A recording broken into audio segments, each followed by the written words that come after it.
नमस्कार, आप देख रहे हैं वर्ल्ड न्यूज और मैं हूं आपका होस्ट। आज की बड़ी खबर भारत की सबसे चर्चित कंपनियों में से एक रिलायंस इंडस्ट्रीज और उसकी डिजिटल शाखा जियो प्लेटफॉर्म्स से जुड़ी है। भारत के उद्योगपति मुकेश अंबानी ने जियो प्लेटफॉर्म्स के बहुप्रतीक्षित आईपीओ को लेकर बड़ा ऐलान किया है। कंपनी ने आईपीओ के लिए ड्राफ्ट दस्तावेज जमा करने की प्रक्रिया शुरू कर दी है, जिससे यह भारत के इतिहास का सबसे बड़ा आईपीओ बन सकता है। रिपोर्ट्स के अनुसार जियो प्लेटफॉर्म्स लगभग 3.8 अरब डॉलर यानी करीब 36,000 करोड़ रुपए जुटाने की तैयारी कर रही है।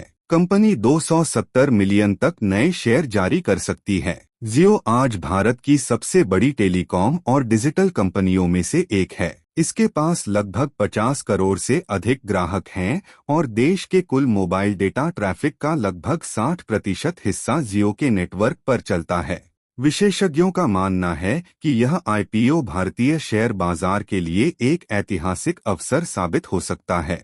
कई निवेशक वर्षों से जियो के शेयर बाजार में आने का इंतजार कर रहे थे। कंपनी केवल टेलीकॉम तक सीमित नहीं है। Jio platforms artificial intelligence, cloud computing, digital सेवाओं और एंटरप्राइज नेटवर्किंग जैसे क्षेत्रों में भी तेजी से विस्तार कर रही है। हाल ही में हुई रिलायंस की वार्षिक आम बैठक में मुकेश अंबानी ने कहा कि जियो का आईपीओ इस वर्ष का सबसे महत्वपूर्ण वैल्यू क्रिएशन माइलस्टोन होगा। उन्होंने यह भी बताया कि कंपनी भारत में एआई और डिजिटल इंफ्रास्ट्रक्चर को मजबूत करने पर बड़ा निवेश कर रही है। जानकारी के अनुसार आईपीओ से मिलने वाली राशि का बड़ा हिस्सा जियो के टेलीकॉम कारोबार के कर्ज को कम करने और भविष्य की विस्तार योजनाओं में लगाया जाएगा।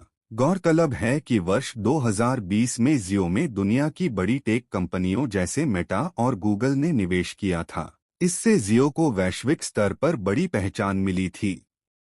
बाजार विशेषज्ञों का कहना है कि यदि यह आईपीओ सफल रहता है तो यह भारतीय टेक और डिजिटल सेक्टर के लिए एक नया रिकॉर्ड स्थापित कर सकता है। साथ ही विदेशी निवेशकों का भरोसा भी भारतीय बाजार पर और मजबूत होगा। फिलहाल निवेशकों की नजरें भारतीय बाजार नियामक securities and exchange board of India की मंजूरी पर टिकी हैं।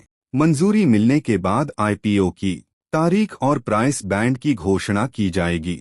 तो दोस्तों, क्या जियो का आईपीओ भारत का सबसे बड़ा शेयर बाजार इवेंट साबित होगा? यह आने वाले महीनों में साफ हो जाएगा। फिलहाल के लिए इतना ही। ऐसी ही ताज़ा और बड़ी खबरों के लिए जुड़े रहिए वर्ल्ड न्यूज के साथ।